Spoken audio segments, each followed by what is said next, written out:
Hello everyone, welcome to our channel. This is Srishti Agarwal. तो मैं आप सभी कक्षा 6 व 7 स्टूडेंट्स के लिए लेकर आई थी प्रवाह कार्य पुस्तिका हिंदी की, जिसमें हमने काफ़ी सारे कार्य पत्रक आकलन पत्रक के सॉल्यूशन देख लिए हैं। अब यहाँ पर आपके कुछ स्टूडेंट्स की डिमांड थी कि मैं गतिविधि भी बताऊं, आपकी जो गतिविधियां उपलब्ध हैं इस कार्य पुस्तिका में। तो यहाँ मैं लेकर आई हूँ आपके लिए गतिविधि 1, 2, 3 के सॉल्यूशन। सबसे पहले देखेंगे गतिविधि 1 की आपको क्या करना है। इस गतिविधि में सिंपली आपको समझना है और आपकी ये कक्षा में परफॉर्म कराया जाएगा आपकी टीचर्स के थ्रू। तो सबसे पहले यहाँ पर देखते हैं व्यंजन के भेद दे रखे हैं यहाँ पर। ठीक है, व्यंजन के कुछ भेद होते हैं, जैसे कंठे व्यंजन, तालव्य व्यंजन। तो आपको क्या करना है, शिक्षक की हेल्प से इन्हें देखना है कि कौन कौन से कंठव्य व्यंजन हैं, कौन कौन से तालव्य व्यंजन हैं। तो सबसे पहले हम इनकी परिभाषा को देख लेते हैं, फिर समझेंगे। तो चलिए देखते हैं। जो व्यंजन मूलतः कंठ की सहायता से उच्चारित होते हैं उन्हें कंठे व्यंजन कहते हैं।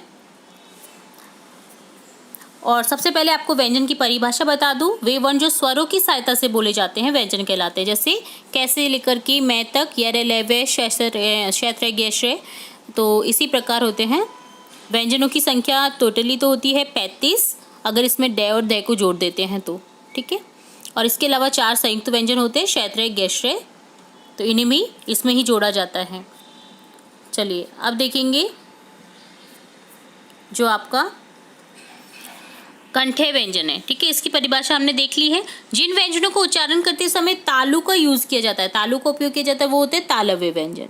ठीक है, नेक्स्ट होते हैं जिन व्यंजनों का उच्चारण मूर्धा से होता है। देखिए कंठ के, देखिए क, ख, ग, घ, ङ सभी कंठ से आ रहे हैं।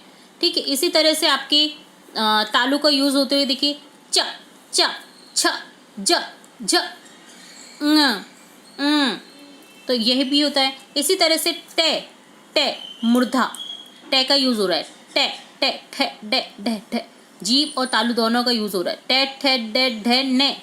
इसी तरह से दंते होते हैं, जो दंते जिनकी दांतों की सहायता से जो बोले जाते हैं, जैसे त, थ, द, ध, न, सब में दांत टच हो रहे हैं आपके तालु से। देखिए त, थ, द, ध, न, आपकी जीभ से आपके दांत टच हो रहे हैं।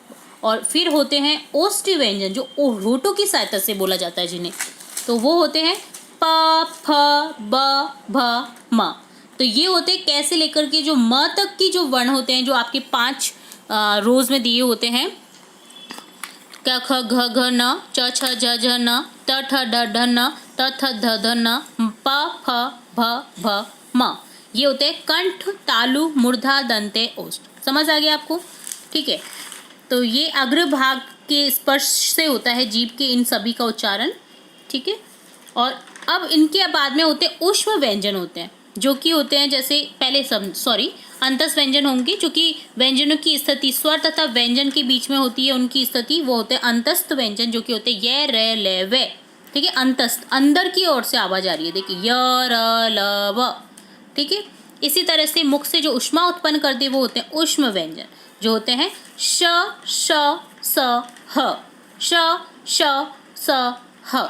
ये होते हैं ऊष्म व्यंजन, मुख से ऊष्मा पैदा हो रही है। देखिए अब बहुत ज़्यादा जोर लगाना पड़ रहा है अन्य व्यंजन की तुलना में। संयुक्त व्यंजन जो बने होते हैं ना, वो होते हैं शे, त्रे, गे, श्रे, क, श से, त और र से, जय और य से, और श और र से। तो ये संयुक्त व्यंजन होते हैं जो 2 या 2 से अधिक व्यंजन के योग से बने होते हैं। ठीक है, तो यहाँ पर ये नहीं दे रखा था, बट मैंने आपको समझा दिया है। तो अब आपको बस यही करना है, जो आपकी शिक्षक गतिविधियाँ कराएं आपको, जैसे सबके जो रूप बने बताए हैं वो आपको अलग अलग करके लिख देने हैं श्याम पट पर, यानी आपके बोर्ड पर शिक्षक जब बोले कि आपको लिखना है तो आप बोलें, उच्चारण करें इनका सामूहिक रूप से भी और खुद से भी। ठीक है, और छात्र द्वारा सही स्थल बताने पर प्रोत्साहन स्वरूप शाबाशी दें। तो ये शिक्षक आपको करवाएंगे। तो मैंने आपको समझा दिया कि क्या होते हैं व्यंजन और व्यंजन के भेद। ये थी गतिविधि 1। अब देखेंगे गतिविधि 2, जिसमें है आइए खींचते संकेतों की मदद से पहेली पूरी करते हैं। आपको संकेत दिए गए हैं, उसमें संकेतों के सामने दे रखा है आपको शब्दों की कितनी संख्या होनी चाहिए वो आपको बता रखा है। जैसे सूर्य का पर्यायवाची 3 शब्दों में बताना है सूरज। इसी तरह से देखिए कमल का पर्यायवाची हो जाएगा 3 शब्दों में जलज। जूता का बहुवचन हो जाएगा जूते। इसी तरह से हो जाएगा पैरों में पहनने का वसन, जुराब, ठीक है, 2-3 शब्दों का। लड़ाई 2 शब्दों की जो कि हो जाएगी रार, इसी तरह से हो जाएगा एक संख्या 13, इसी तरह से वे का एक वचन वह, रात का बहुवचन रात, क्या हो जाएगा रात, रातें, ठीक है। इसी तरह से बातचीत का बहुवचन हो जाएगा बातें और रात का बहुवचन हो जाएगा रातें। ठाठ, ठाठ के आपके 2 अक्षर के लिखने आपको ठाठ, सुख, वो तो सुख में है। फूलों की पत्ती का बहुवचन हो जाएगा पंखुड़ियाँ, ठीक है। तो इस तरह से आपको ये फिल करना था। तो मज़ेदार पहेली, आप इसे करें। ये थी गतिविधि 2। अब देखेंगे गतिविधि 3, जिसमें विलोम एवं पर्यायवाची शब्दों की सांप सीढ़ी दे रखी है, विलोम पर्यायवाची भी समझने हैं, जिनमें देखिए आप जल का पानी, ये क्या है पर्यायवाची, जैसे पेड़, जैसे अच्छा का बुरा, ये विलोम शब्द है। सुमन का फूल पर्यायवाची, वायु का पवन पर्यायवाची। तो जो सांप दिख रहे हैं वो तो टच हो रहे हैं विलोम शब्द से एक दूसरे के, जैसे सुख दुख, है ना, रात दिन। और जो सीढ़ियाँ हैं वो टच हो रही हैं पर्यायवाची शब्द से, जल पानी, पवन वायु, सुमन फूल, ठीक है। तो यहाँ पर आपको क्या करना है, सभी शब्दों को देखना है, पर्यायवाची को अलग कर देना है और विलोम शब्द को अलग कर देना है। खेल की रुचिकता बढ़ाने के लिए सीढ़ी चढ़ने वाले विद्यार्थी को शब्द के अलावा दूसरा शब्द भी बताने को कहा जा सकता है, जैसे पेड़, जैसे सीढ़ी चढ़ गया, जल का पानी हो गया, अब पानी का एक और बताओ, नीर, है ना। इसी तरह से वायु पवन हवा, ठीक है। तो एक और शब्द सुमन फूल पुष्प, इसी तरह से एक और शब्द बता सकता है वो। तो आप इससे पूछेंगे, जैसे नभ गगन आकाश हो जाएगा, तो एक और शब्द पूछेंगे तो आपको भी लर्न हो जाएगा एक और शब्द, और आप समझेंगे कि और पर्यायवाची किस तरह से। पर्यायवाची की सीरीज आप जरूर से देखिएगा, हम जो हमारे चैनल पर लाए हैं, ठीक है। इसी तरह से सांप से नीचे आने वाले विद्यार्थी को पहले विलोम शब्दों के अर्थ पर दूसरा विलोम शब्द बताने को कहा जा सकता है ना। तो दूसरा विलोम शब्द बता दीजिए, जैसे सुख का दुख हो गया, ऊपर का नीचे, हाथी का गज, सॉरी ये पर्यायवाची है, बुरा का अच्छा, इसी तरह से सही का गलत, आना जाना, ठीक है।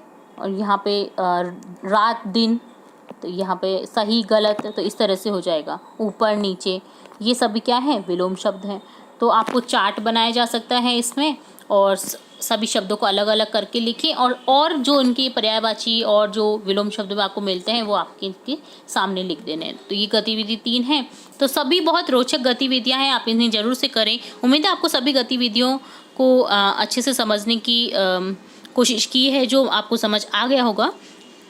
तो फिर भी अगर किसी क्वेश्चन में कोई डाउट लगता है तो आप पूछ सकते हैं हमारे चैनल पर, और भी किसी रिलेट जो सब्जेक्ट्स होते हैं आपके, उनसे रिलेट भी कोई क्वेरी हो तो आप ज़रूर से पूछें, हम कोशिश करेंगे आपकी डाउट्स क्लियर करने की। तो जुड़े रहे हमारे चैनल के साथ। वीडियो को पूरा देखने के लिए धन्यवाद।